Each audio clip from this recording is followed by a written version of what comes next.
La gente siempre querrá que alguien le monte una playlist de música, sentir afinidad, sentir que pertenece a un grupo. Por eso va a seguir existiendo la radio y, por supuesto, los podcasts. Bienvenidos al videopodcast Arréglate que nos vamos de Magas en el Español. Os hablan Cruz Sánchez de Lara y Charo Izquierdo. Y prepárense porque hoy tenemos con nosotras a la emperatriz de la sabana. O sea, dicho así, impresiona tanto, casi tanto como escucharla. La Sabana en el Español es el fabuloso podcast de Puri Beltrán. Pocas presentaciones necesita una de las voces de las periodistas más apreciadas por los oyentes. Pero Charo, cuenta algo más de ella por si hay algún despistado que todavía no la conoce. Pues mira, la verdad es que es muy difícil no conocer a Puri, o al menos su voz, porque aterrizó en la radio cuando cumplió los 20 años. Ha desarrollado su carrera en la SER hasta que aterrizó en el Español. Anda que no te he escuchado yo, querida. Ha trabajado con las voces más emblemáticas de la cadena y ha presentado programas como Gran Vía, Hoy por Hoy, A Vivir Madrid, La Ventana y La Octava Planta, que es del que guarda mejores recuerdos. Insisto en que casi todo el mundo sabe quién es y si no, en el Español podrán indagar sobre uno de los tesoros que tenemos en esta casa. Pero cuando termine este podcast entenderán que yo estoy ansiosa porque la conozcan más en profundidad. ¿Cómo es Puri de verdad? Qué suerte tenemos de poder trabajar con ella. Pues venga, vamos allá, que suba el telón. Puri, bienvenida. Espero que comprendas que esté tan emocionada por poder compartir este ratito contigo. Bueno, lo primero, ya de entrada, deciros a las dos que es un placer estar aquí con vosotras y que no me esperaba esta presentación para nada y os agradezco mucho que me hayáis invitado. El otro día estuve escuchando uno de vuestros podcasts y decíais que esto es un chat de amigas, pues espero que lo sea, ¿no? Y que lo que pasa que estoy un poco, te lo decía antes de empezar, estoy un poco nerviosa porque estoy acostumbrada a hacer las preguntas, no a responderlas. Y es como si fuera a saltar un muro, me siento ahora mismo como si fuera a saltar un muro del que no sé cómo voy a salir, ¿no? Seguro que indemne, pero bueno, realmente yo no puedo darte la bienvenida porque esta es tu casa también, ¿no? Y es también tu estudio. Pero la verdad es que es un placer tenerte aquí. Cruz está muy impaciente por empezar a hacerte preguntas y escucharte, y tanto que no me ha dejado prácticamente decir nada sobre ti, pero estoy feliz de tenerte aquí. Y bueno, pues para darle gusto a nuestra queridísima Cruz, empieza ya y tú cuéntanos tú cómo te gusta que se te presente. ¿Cuál habría sido? Has dicho, no me esperaba una presentación como esta. Bueno, pues ¿cuál hubiera sido tu presentación soñada? La presentación soñada es la de una niña que soñaba con trabajar en la radio y lo consiguió. Bueno, pues yo he estado muy lacónica, pero desde que he repasado tu bio me fascinó lo que cuentas de tu nacimiento. ¿Qué es eso de que tu padre se puso en la puerta del paritorio cuando estabas naciendo para protegerte? Así es. Os cuento esa historia. Eso es lo que me han contado a mí, no sé si será verdad. Mi padre tenía obsesión porque era la época de los niños robados y tenía obsesión con que él quería pues recibir a su hija y comprobar que yo era su hija. Y entonces se puso en la puerta del hospital y le dijo a mi madre, tú no te preocupes que no nos la roban. Y fue imposible que me robaran porque ese día nació un niño y una niña y la confusión entre los niños era imposible. Y entonces él siempre cuenta esa anécdota, me contaba esa anécdota. ¿En la puerta del hospital o en la puerta del paritorio? En la puerta del paritorio fumando. Claro, porque en qué elegancia. Época, sí. Qué elegancia. En aquella época se podía fumar y los hombres hombres no entraban en los partos, eso me han contado. Claro. Oye, dicen que es muy importante el lugar que uno ocupa en la familia, ¿no? Entre los hermanos. ¿Cómo te ha determinado a ti el ser la pequeña? Pues yo he tenido una hermana, tengo una hermana que me saca 7 años y es la mujer perfecta. Es la esposa perfecta, es la madre perfecta, es la mujer perfecta, la trabajadora perfecta. Entonces, nacer en ese ambiente fue complicado para mí, fue difícil, porque ella era un referente imposible de superar, imposible. Y bueno, pues yo lo hice como he podido, ¿no? Intentando ser yo misma, pero siempre con el referente de mi hermana, que más que mi hermana yo creo que ha sido como mi segunda madre, porque pasábamos mucho tiempo solas. Como os digo, me sacaba 7 años y mis padres trabajaban muchas horas para poder sacarnos adelante, y ella pues ejerció de madre en muchos aspectos. Y bueno, yo la quiero mucho. Las mayores siempre soñamos con haber tenido hermanas mayores, las que nos tocó ser las mayores. Totalmente. ¿No? Pero es verdad que tu vida es especial desde que eras pequeña, porque hay muchas anécdotas que llaman la atención, pero a ti en el colegio te cuentan que tienes altas capacidades, lo que en nuestra época se llamaban superdotados. Tu madre no se lo cree porque no se te dan bien las matemáticas. ¿Y cómo se lleva eso? Pues os cuento esta historia. Yo he sido siempre muy despistada y he tenido como siempre en la cabeza como varios pensamientos. Tengo el cerebro que estoy pensando 3 cosas al mismo tiempo y muchas veces va más rápido la cabeza que las palabras, ¿no? Entonces he tenido que aprender a eso. Y bueno, en el cole me hicieron una prueba de altas... Bueno, me hicieron una prueba de la psicóloga y llamaron a mi casa. A mí no me dijeron nada. Me dijeron, bien, pues nada. Llamaron a mi casa, mi madre vino al colegio y cuando salió me dijo, bueno, digo, ¿qué ha pasado? Dice, no, que me han dicho que tienes altas capacidades, pero yo les he dicho que es imposible porque eres muy despistada, porque te dejas muchas cosas, eres muy desordenada, eres muy contestona y además se te dan fatal las matemáticas, con lo cual es imposible. Si eres un zote y suspendes siempre matemáticas, ¿cómo vas a tener altas capacidades? Y ahí se cerró la puerta y jamás se volvió a hablar del tema, hasta hoy. Fíjate Qué que barbaridad. al final... ¿Y alguna vez te han dicho que eres una persona paz? Es decir, altamente sensible, porque la sensibilidad que demuestras ante los micrófonos podría hacer pensar en eso, y también esa pasión que tenías de pequeña con la lectura y cómo te emocionabas con los libros de Roald Dahl, por ejemplo. Charo, acabas de decir una cosa que es cierta. Hace muy poco una amiga me dijo, oye, ¿tú no te has planteado que eres una persona altamente sensible? Y yo le dije, ¿eso qué es? No sé qué es. Sí, bueno, vamos a hacer un test, yo te voy a pasar un test que hay en internet y tú lo vas a contestar y a ver si te sale o no. Y yo, ¿qué? Digo, ¿esto qué es? ¿Como el horóscopo? Le dije yo en plan de broma. Y me dice, no. Y entonces hice el test y yo no sé si es que a lo mejor, porque claro, cuando haces un test de esos tampoco estás muy segura de cuando respondes. Entonces, no lo sé, salió que sí, pero no lo sé. No he ido a ningún sitio a comprobarlo. ¿Y cómo te emocionaba Roald Dahl? Muchísimo. Me emocionaba y os cuento cómo llegué a Roald Dahl. Fue en la biblioteca de un cole al que yo fui porque nos mudamos a Boadilla del Monte cuando tenía 4 años.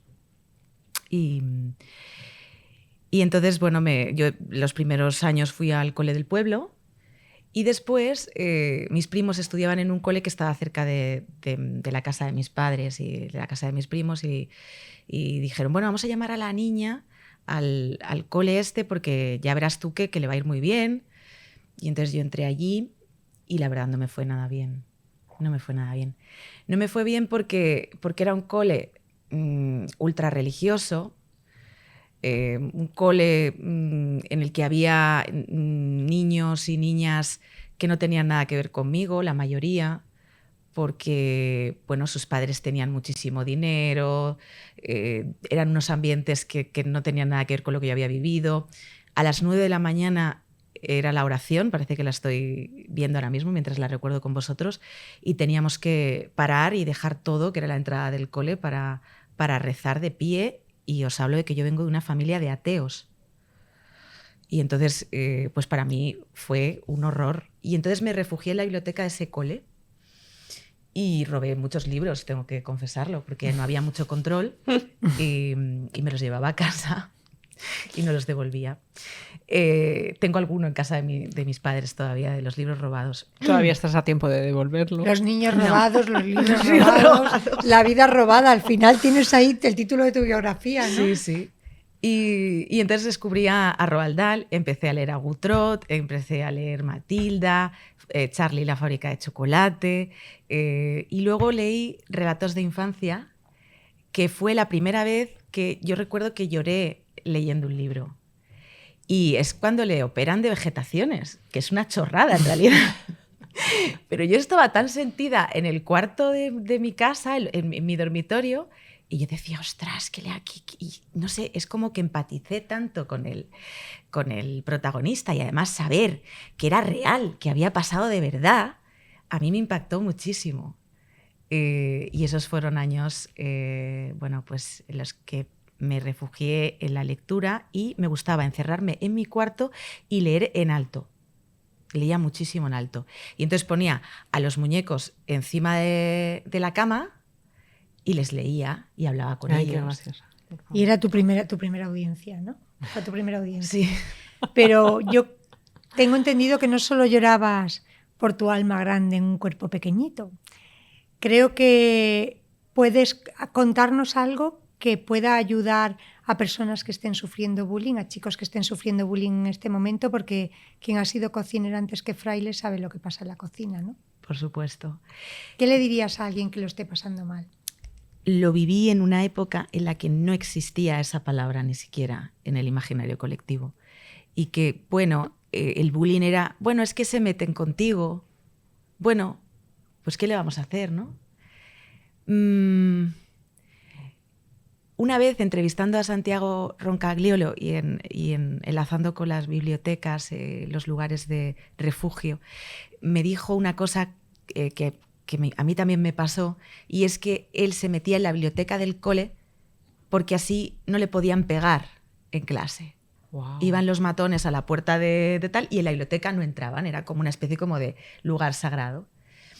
¿Qué les diría yo a las personas que sufren bullying ahora mismo? Que no se callen, que lo cuenten, que guardárselo es muy perjudicial para la persona que lo sufre, porque crees que si te lo guardas y te lo callas, no existirá.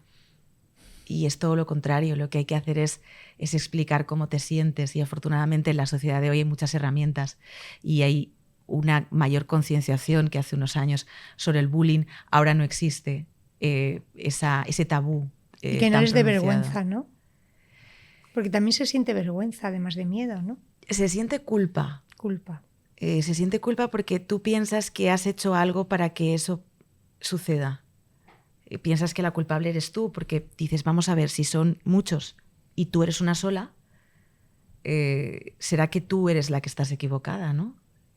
Por una cuestión de mera lógica, o una lógica que es incorrecta, pero está ahí. Y supongo que muchos niños que sufren bullying pensarán, bueno, es que la culpa la tengo yo.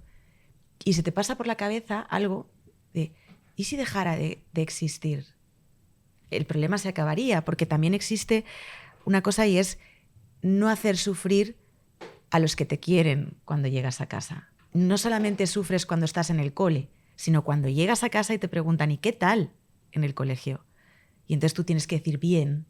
Pues no, tú tienes que hablar y contar. También tiene que haber una relación fluida con los padres. Los padres son figuras determinantes para apoyar a los niños que sufren bullying. Si un padre o una madre no te apoya y no te cree, o empieza a hacer comentarios de, bueno, pero mañana te juntas con otros. Es decir, no entiendes la película, no sabes cómo va esto. Entonces yo creo que ahora, como os decía, existen herramientas, una concienciación social muy, muy potente con respecto a este tema, pero sigue existiendo y sigue basándose en me siento diferente y es un problema. Y entonces quiero ser normal. ¿Cuántos niños que han sufrido bullying no han dicho, quiero ser normal? ¿Y qué es ser normal? ¿Ser normal es ser un abusador? ¿Ser normal es coaccionar, reírse, insultar? ¿Eso es ser normal? No. Puri, persona de gran éxito a pesar de todas estas historias, ¿no? Precisamente tú me ha contado una pajarita que esas altas capacidades tuyas deslumbraron en tu primera entrevista de trabajo, ¿no? En la prueba de cultura general que te hicieron. Bueno, no. ¿Fue así o no? Fue un horror. Fue un horror. Fue un horror, os cuento. Yo llegué... Las pajaritas a veces la lían, ¿sabes? Pero es que te cuento cómo fue. Yo llego... Bueno, es que os voy a contar toda la historia porque estamos muy serias y hay que reírse. Es importante. Yo estaba en la radio de la Complutense y entonces un amigo mío me dice, oye, que van a hacer una prueba para Onda Cero, pero que vienen aquí a la facultad. Yo, la noche anterior, tuve una cagalera impresionante y no me pude presentar a la prueba de Onda Cero. Y entonces yo llorando, y yo, pero por favor, pero que es mi sueño, pero no sé qué, no sé cuántos. Estuve una cagalera horrorosa, no me pude presentar, pero intenté hacerlo hasta el último momento, pero es que no podía. Y perdí la oportunidad. ¡Oh, drama! Perdí la oportunidad. Pero después se presentó la oportunidad de las prácticas en la cadena SER, que eran allí. Y entonces yo llegué y yo estaba en primero de carrera. Es que estaba en primero de carrera, que entonces no estaba, ahora está como todo más estandarizado, que no puedes hasta segundo o tercero. No, yo estaba en primero de carrera.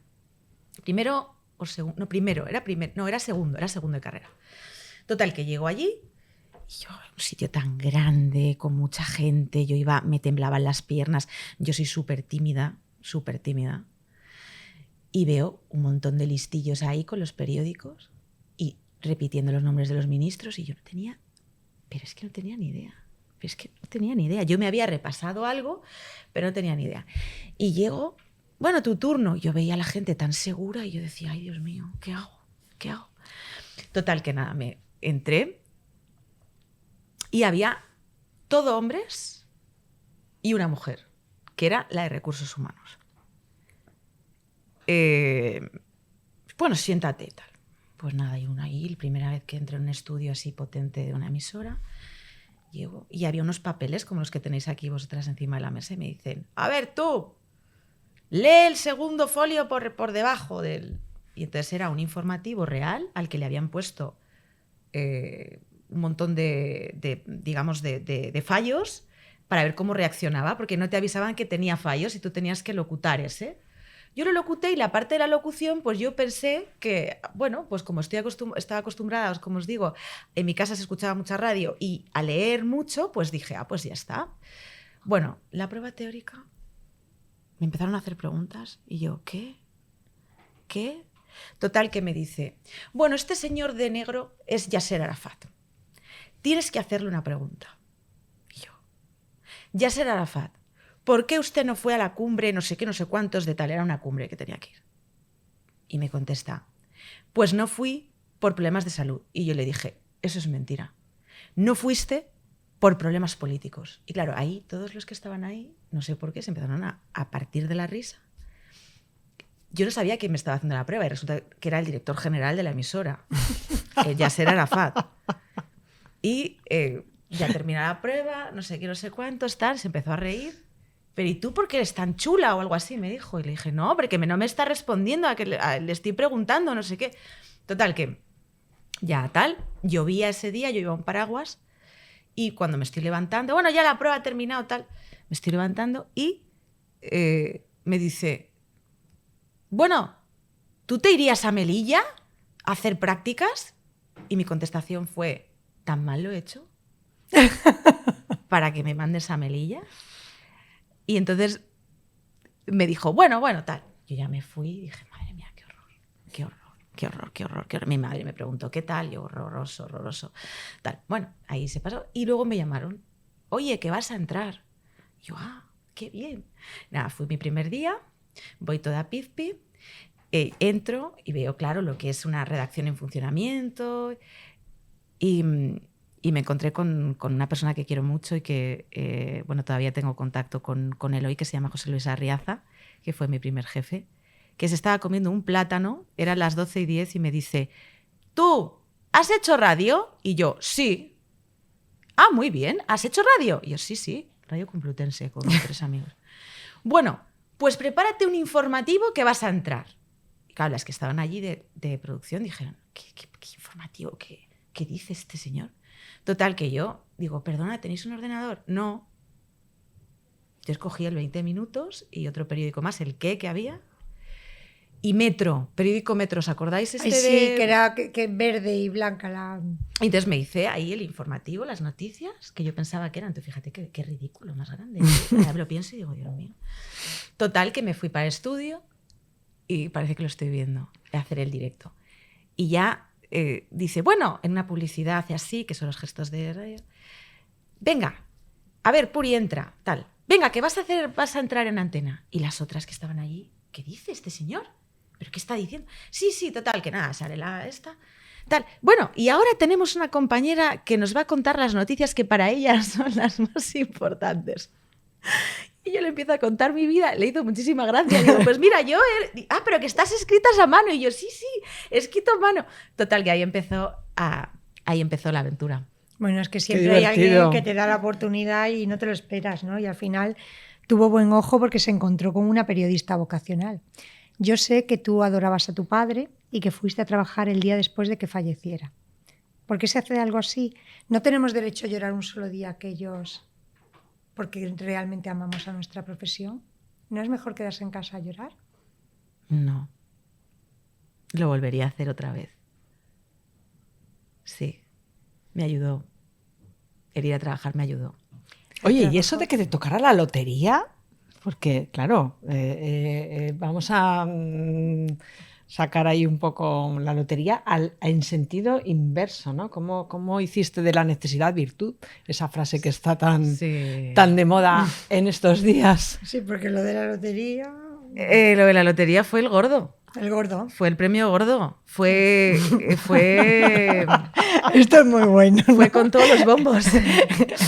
Fue con todos los bombos. Lo de la lotería os lo voy a contar. Nunca he hablado de esto. Es verdad que me ha llamado mucha gente para preguntarme y es la primera vez que voy a hablar sobre este tema y lo voy a hacer aquí con vosotras. Qué bien, mira, oye, con lo que nos gusta a los ¿Has periodistas. visto? Si es que arréglate que nos vamos, da para, pues sí, para porque que sientas tu casa. Hay que tener mucho cuidado, sois como beber margarita. Entra muy dulce, pero luego la resaca puede ser...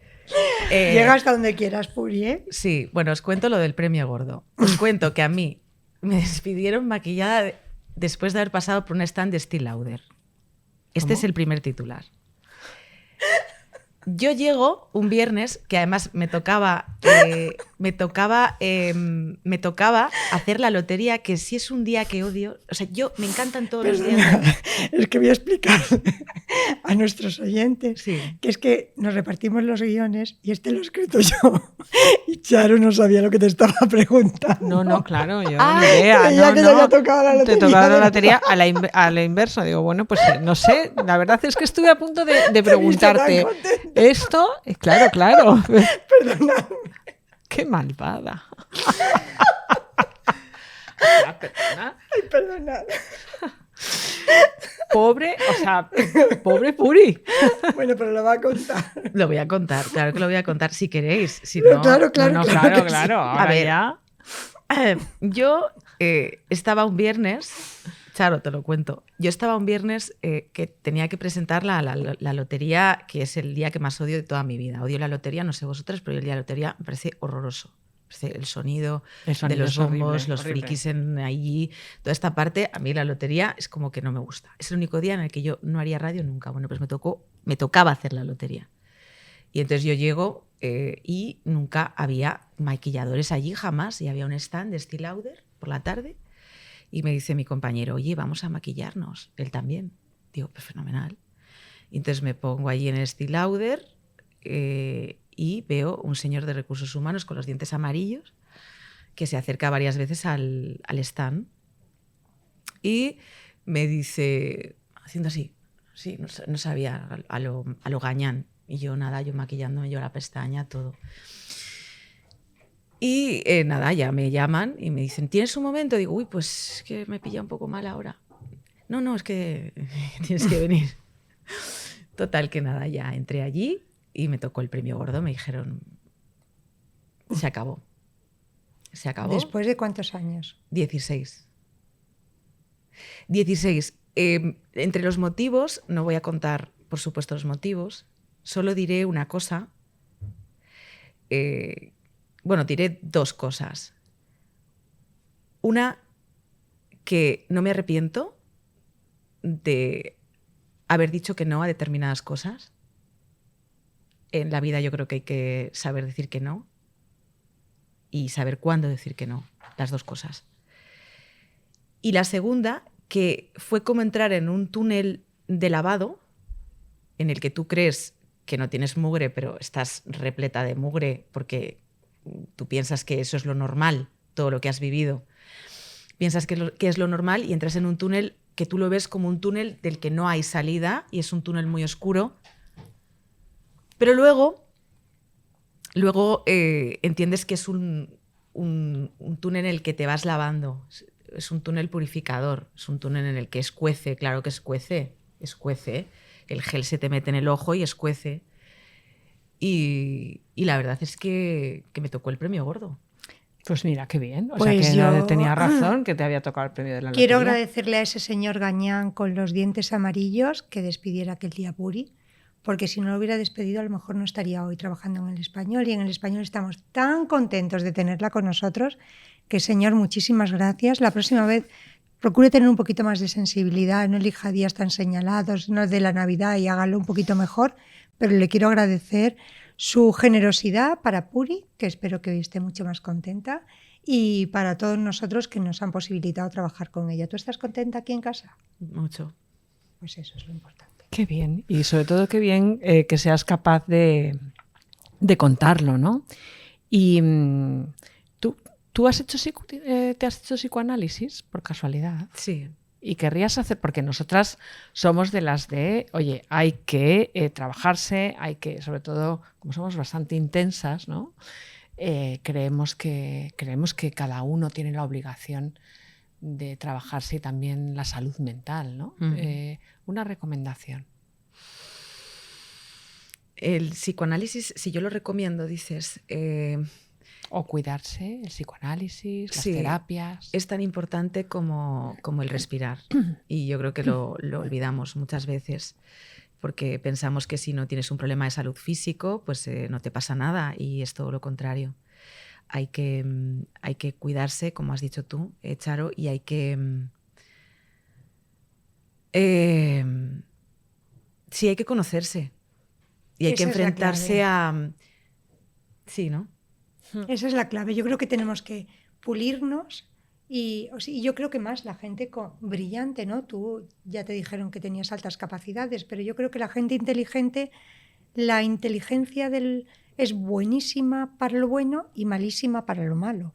Entonces yo creo que saber sacar lo mejor de ti y conocer lo malo para convertirlo en una fortaleza, esa frase que está ahora tan de moda de hacer de la necesidad virtud, yo creo que todo eso es muy importante. Y vamos, será que me cuido mucho, que me encanta saber que tú también te cuidas. Sí, de hecho tengo que retomarlo, porque el psicoanálisis lo estuve haciendo durante 2 años y fueron sesiones muy, muy intensas. Eran 3 veces por semana y bueno, pero sí que recomiendo a la gente que se conozca de una u otra manera. Bueno, es un poco pasar por el túnel de lavado. Sí, ¿no? Claro. Pero sin que te despida un señor con los dientes amarillos. Mira, a mí hay una... Bueno, pobre hombre... Le tocó a él hacer de emisario. Bueno, pero sí, pero perdieron ellos y ganamos nosotros. Pero yo quería... Hay una de las anécdotas televisivas, de esos vídeos que pasan sin parar por las redes, que es Elena Furiase, que le tiene que en un concurso de televisión, y entonces ella le dice a la otra persona... Le tiene que dar una pista para que diga algo. Y entonces ella dice, Abril, y dice la otra, cerrar. Y le entra la risa y dice, no, que digo Abril, y dice la otra, cerrar. Y eso a mí, fíjate, todavía cada vez que lo veo me hace reír mucho. ¿Qué se te pasa a ti por la cabeza si yo te digo Abril o los ojos de Abril? Wow, es mi niño, es mi pequeño, es mi ilusión. Es mi perro. Es mi perro. Que lo adopté, la perrera de Madrid. Una amiga mía trabaja allí y entonces me dijo, pero yo hace años le dije, oye, yo quiero un perro. Y me dice, tú estás loca, tú trabajas 70 horas, ¿tú qué vas a tener un perro? Y entonces cuando se enteró de toda la situación me dijo, tengo tu perro, ven aquí. Y entonces me llamó, fui a la perrera de Madrid, conocí a Abril y se vino a casa. Al próximo Cerral. Oye, Bueno. cuéntanos el secreto más inconfesable de los tuyos y te dejamos que vuelvas a tu información. Secreto más inconfesable. Si es que lo tienes. No, hija, qué buena eres, por favor. No, espera, secreto más inconfesable. Yo tendría que podéis pensar hacer entre una una lista, lista, ¿no? Pero No, especificarme algo, ¿qué más? Así. algo que no contar, que pensabas que nunca ibas a contar delante de un micrófono. ¿Os Bueno. parece poco lo que os he contado? Bueno. Bueno, pues te dejamos volver, Venga, te ¿no? dejamos ya Te que te dejamos vayas, volver te a tu dejamos. cueva. Bueno, pues llegó la hora, nos tenemos que marchar. Yo estoy muy contenta de que hayan podido conocer un poco más a Puri Beltrán. Así verán que además de una cabeza, una voz preciosa y unos esquemas muy bien estructurados sobre la información, hay un gran corazón y una mujer excepcional. Muchísimas gracias por habernos acompañado. Y esto ha sido todo por hoy en Arréglate que nos vamos, un video podcast de magas en el español. Gracias a las dos por esta charla, me he sentido muy cómoda y tenéis mucho peligro. Insisto, sois como una fiesta de margaritas, entra muy dulce y ahora toca la resaca. Gracias a las dos. Gracias a ti. Gracias. Gracias.